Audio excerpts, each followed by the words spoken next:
Hi guys, it's me Pam. This is welcome to the Blue Pixie channel, and today we're going to be learning about dried herbs and cooking with those and the best way to do that. And the best way that I can think of is with my twice cooked southern fried chicken and vegan wings. Come and join me. So why do we use dried herbs rather than fresh herbs? Well, dried herbs are easily stored. They take up a lot less room, and it means that you've got that flavor of that herb during the months where it may not be growing, especially when it comes to annuals, and you keep being able to use that during the year. Now, dried herbs are very, very useful if you're doing things like dry rubs for meat and vegetables, or if you want to cook something for a very long time that will change the flavor and texture of fresh herbs. Now, some fresh herbs come ready packed like this, and you grab those and that's great. And what I do to dry mine is I hang mine in my pantry. This is some thyme that I grew in the garden. This is some oregano. They've been hanging up in my pantry since summer, and they still smell amazing. I don't care. Yum. Okay, so we're going to be using some of those today to make my fake KFC recipe. Yay!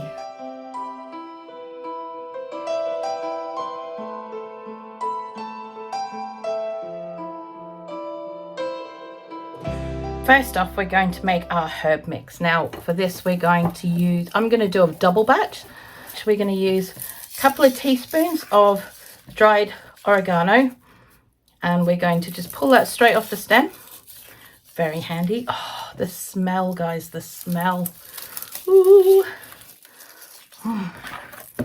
Yummy, yummy. You want to make sure that it's all very, very ground up. You don't want a lot of stick bits and a lot of big bits in this. I mean, you might, if that's what you want, have it. It's totally up to you. It's yours at the end of the day. You do it how you like. And we want a couple of teaspoons of the dried basil. 1, 2. And we're going to get a couple of teaspoons of that. That's in there like that. Now we need a couple of teaspoons of thyme.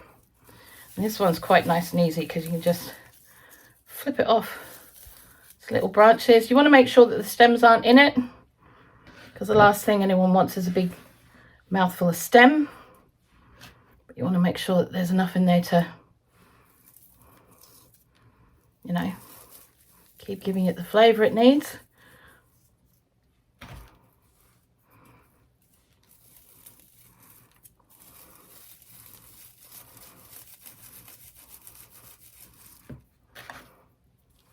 Okay, put that to the side. I've been at that one a few times actually. Right, now we want pepper. Now I'm going to use white pepper for this rather than black pepper. And I'm only going to put 1 teaspoon in because otherwise Tanny won't be able to eat it. Wish.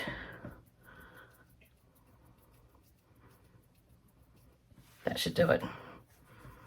You can put your 2 teaspoons in if you want to, but like I said, Tanny won't be able to eat it, and then I'll be in trouble. Right, so now the next bit is easy because you can either use a chicken stock cube or 2, or some chicken salt. Now chicken salt is plant-based. It's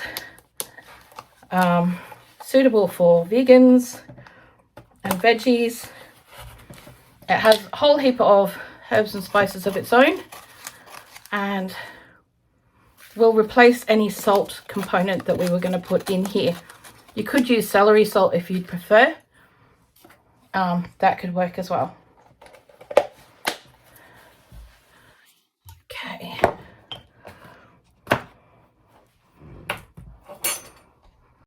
Sorry, you haven't heard of chicken salt. Okay, so chicken salt is an Aussie thing. Okay, we love this stuff. This is in our veins. Okay, this stuff here. If you go to the chip shop in Australia, they will ask you if you want salt or chicken salt. Some places will charge you extra for it. Tell them to get stuffed. Take your own. You can get it here in the UK. As you can see, there are 2 places that you can get it. I will put the links down below in the description for you to do just that. Now let's get on with it.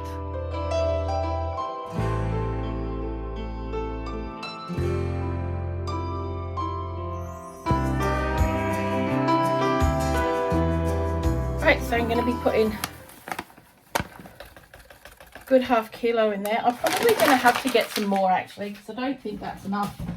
Because at the end of the day, we've got quite a lot of chicken. We've got half a chicken to put in there and a bunch of mushrooms. Okie dokie. Yeah, I've got another ½ kilo. There we go. Woo! There we are. Oof. And we'll just mix that all through.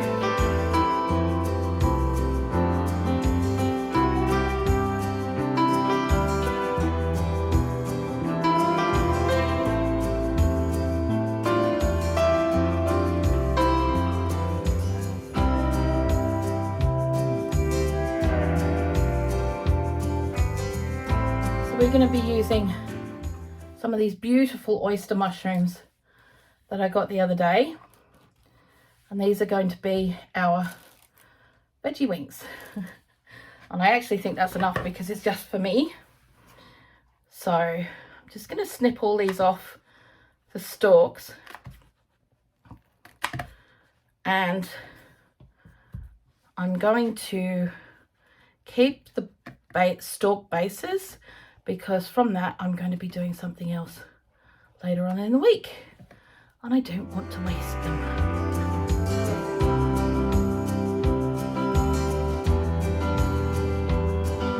Now last night I got Tanny's chicken and I marinated it in buttermilk.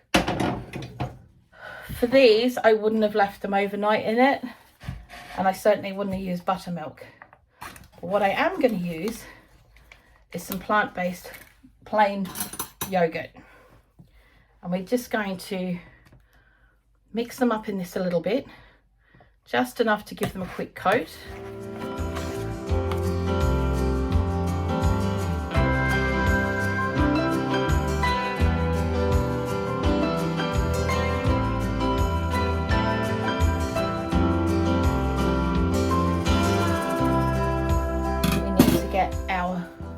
Bowl of seasoned flour,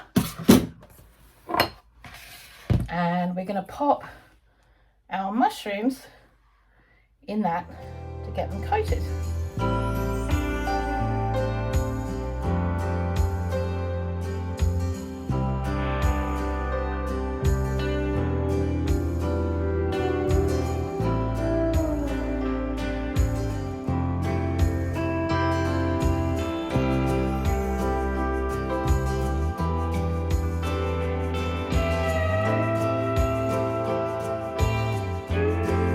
Right, so now we've got to do Tanny's chicken.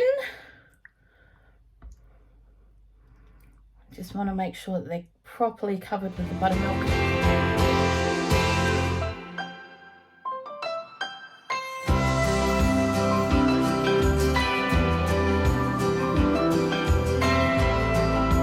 We're going to do something else as a second. We're going to swap that one to there and put this one here.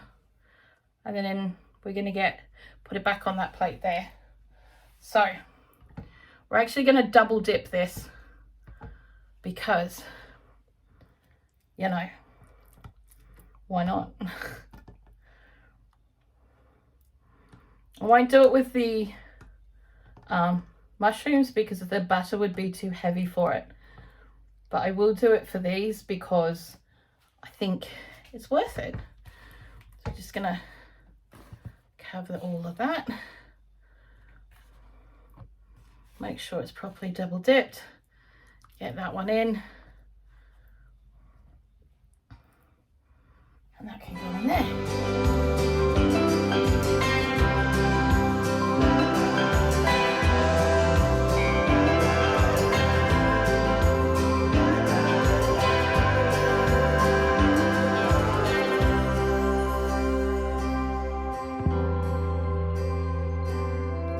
at this point that if you wanted to, you could put those two away in the fridge or the freezer. If you are going to freeze them, I would suggest laying them out on a baking tray first, and then once they're frozen, putting them away in bags or containers of your choosing, ready for when you want them. Either cook from frozen or defrost them a bit, but they will be a bit claggy, so I would suggest redusting them a little bit just to make sure that they come out right.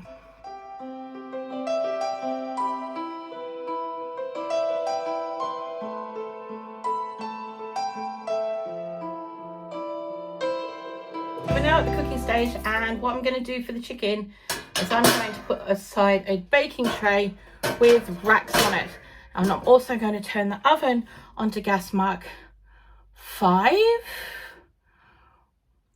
and have this all ready for when the next bit occurs. Now I will put the temperatures for the oven down below in the description for those who need it, because I can't think of it. Now you do need to put your oil on. Now I'm actually going to take the basket out of this because it's going to be safer without it than with it.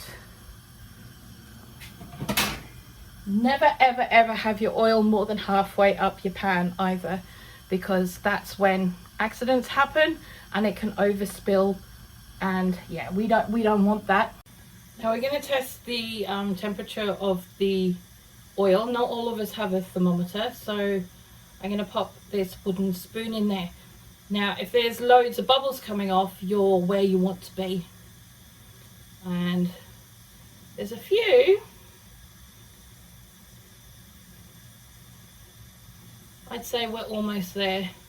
Now at this point you can actually see the bubbles coming off the wooden spoon, and now that's where we want the temperature to be for our chicken. So we're going to take that out, and I'm going to put the biggest bit in because I can. Alright. Now you want to slide it from the front to the back. Don't just dump it in there, because that's where you end up getting burnt, and nobody wants that. I have preheated the oven, and that is on gas mark 6, which is 200 Celsius and 400 Fahrenheit. And I know because I just checked. Look at that. Now the thing is with beautifully big pieces of chicken like this is that they cook really quickly on the outside but not on the inside, which is why we're going to do it in the oven as well. I'm just going to get that out of there, because oh my gosh, look, it's beautiful. And we always put bone side down, because if it does stick then you're not going to lose your skin. Okay, so that's number 2 in. So you eagle-eyed people might have seen me take away that. That's called chef's privilege, or chef's treat. And that's the nice crispy bit. Oh.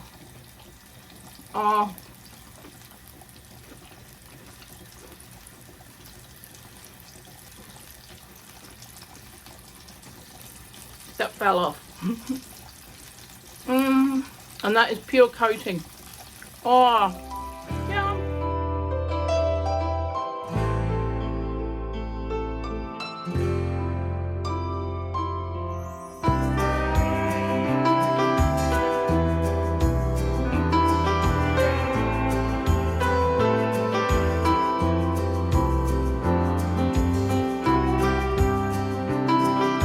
Now they're going to go in the oven now for about half an hour. Okay, I'm putting them in the middle of the oven so that they get the best amount of heat circulation around them.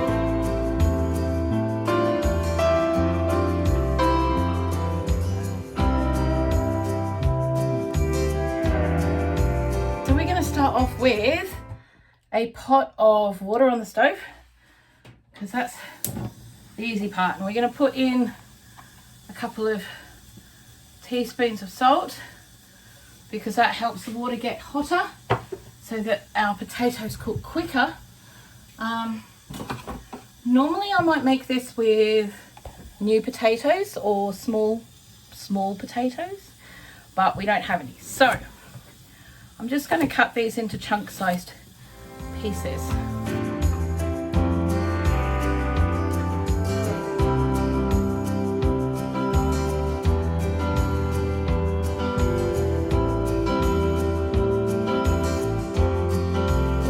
Is bring those to the boil, then we're going to turn them down to a simmer, put a cover on them and leave them to simmer for about 10-15 minutes. Those are now drained and we're going to half fill our baking tray and grab a fork. It's really simple. We're just going to give them a squish. Ow. Squish, squish, squish. Lots of squishing. I like squishing. Squishing things is fun.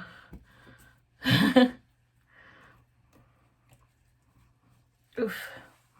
And of course, the more little bits you get, actually I'm going to do a spoon with that because I think I'm getting too many bits.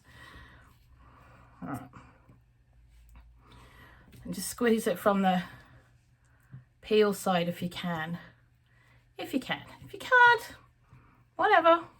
And if you're just doing small potatoes, whatever. Oh. But they do have a tendency to do that. Naughty! Stop it!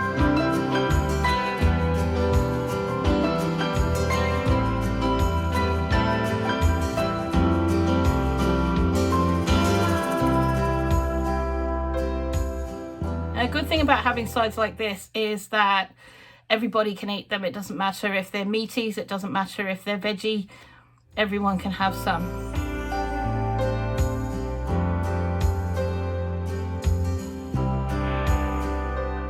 Now we're going to get some olive oil. So it's there for everybody. Be generous. Don't be too generous because you don't want it flooding, but you want it to be nice. And we're going to sprinkle a little bit of basil over that. A bit of basil over the top. Yum, yum, yum. A little bit of our white pepper. A little bit of salt.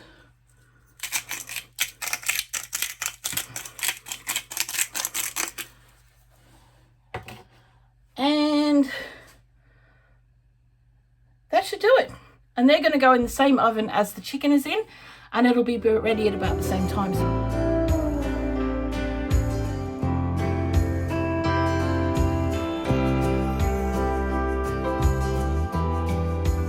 We've got our oil back on and we're about to pop in our mushrooms. Now, I want you guys to be really careful when you do this, please. And don't overcrowd the basket. I have got the basket on this time because we've got several and some of them are quite small. So we're just going to pop those all in.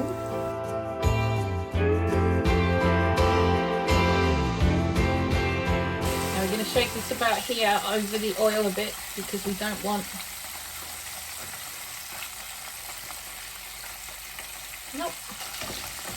Okay, so they're going to take a few minutes. We're going to leave them alone.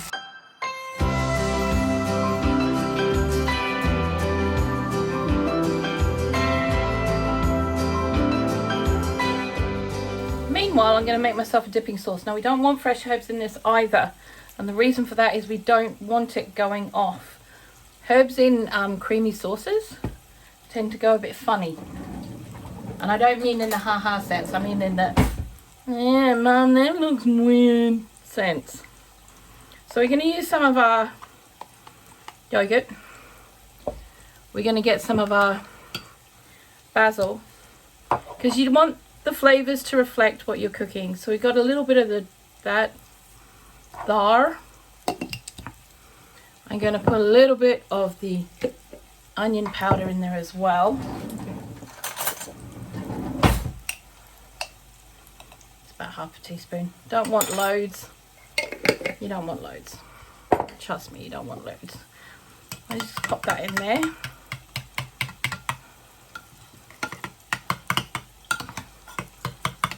I'm going to get a little touch of sugar, I think, for this one. Just a little bit. Just a little half teaspoon or whole teaspoon, whatever. It's in there now.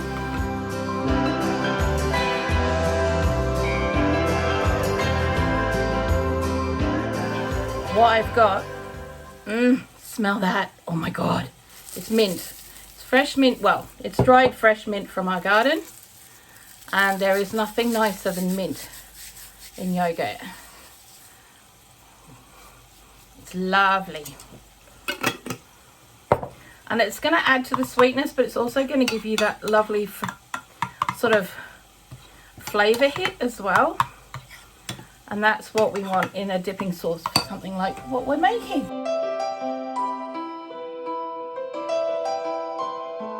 Chicken is about to come out the oven. Ooh.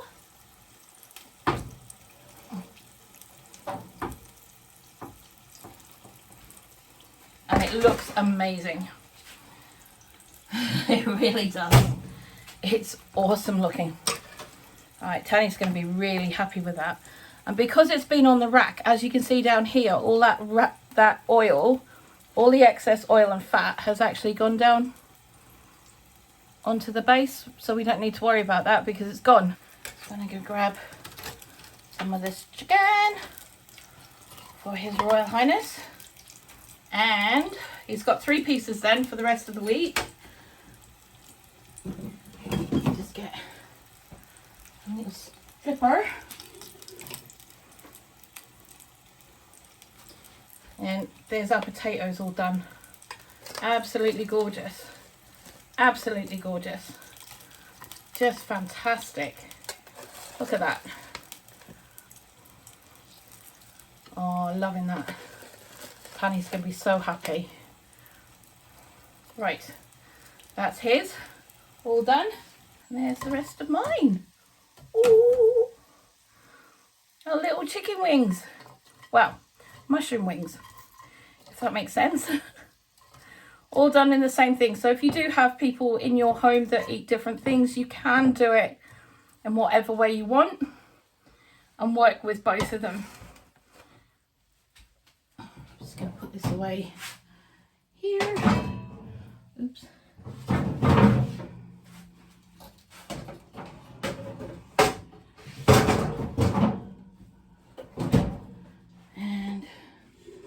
Potatoes. I have to admit, this is one of the very few ways that I actually like potatoes as well. I'm going to put a few on there.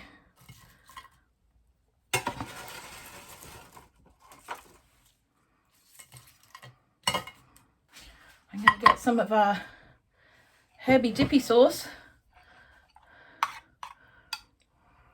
It in there because I'll make quite a lot because I can't help myself. Right, so there you go, guys. 2 meals done in a similar way, very, very simply, using dried herbs. There we go. Woo-hoo. So there you go, guys. Dried herbs, they get used for things that you don't want to add extra fluid to. So dry rubs, spice blends, that kind of thing, over roast vegetables because you don't want them to burn. And if they're fresh, they're likely to burn. And you can also use them in sauces, very simply, to make up a very quick sort of dipping sauce. And you know what? If you really, really want to, you could even make yourself some tea to go with it, like the drinking variety. So, you know, don't be scared to give it a go. Have a bit of an adventure, you know, try some new things. I will see you next week, guys. Thank you so very much. And next week we will be doing fresh herbs and how to cook with them. Have a really, really awesome rest of your day. If you have enjoyed this video, please do give it a thumbs up. Subscribe to the channel so you can see the rest of the series. I will see you guys later on. Have a really, really awesome rest of your day. Love you guys heaps. Blessings.